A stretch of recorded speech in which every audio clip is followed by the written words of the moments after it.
যুবক তুমি মনে করছো আমার জন্য শাহরুখ খান আমার আইডল, সালমান খান আইডল, কোন গায়ক আমার জন্য আইডল, নায়ক আমার জন্য আইডল, কোন ক্রিকেটার আমার জন্য আইডল, না না না, তোমার জন্য আইডল শুধু কেবলমাত্র শুধুমাত্র আখিরি জামানার পয়গম্বর মুহাম্মদুর রাসূলুল্লাহ সাল্লাল্লাহু আলাইহি ওয়াসাল্লাম। জোরে বলুন নবীজি সাল্লাল্লাহু আলাইহি ওয়াসাল্লামের যুবক বয়সের একটু কথা শুনে, নবী 17 বছর থেকে নিয়ে 40 বছরের আগ মুহূর্ত পর্যন্ত, নবুয়ত পাওয়ার আগ মুহূর্ত পর্যন্ত তিনি একটা সংগঠন করেছিলেন।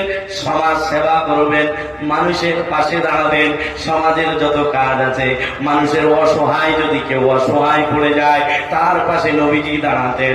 মানুষের কাছে নবীজি সাল্লাল্লাহু আলাইহি সাল্লাম একটা প্রিয় পাত্রেই পরিণত যখন হয়ে গেল, তখনই আল্লাহ রাব্বুল আলামিন কোরআন দিয়ে দিলেন, হে নবী তোমার কাছে যেহেতু সবাই এসেছে এই সুযোগটাকে কাজে লাগাও আর এই কোরআনটা সমাজে একদম কায়েম করে দেওয়ার চেষ্টা করো। জোরে বলুন।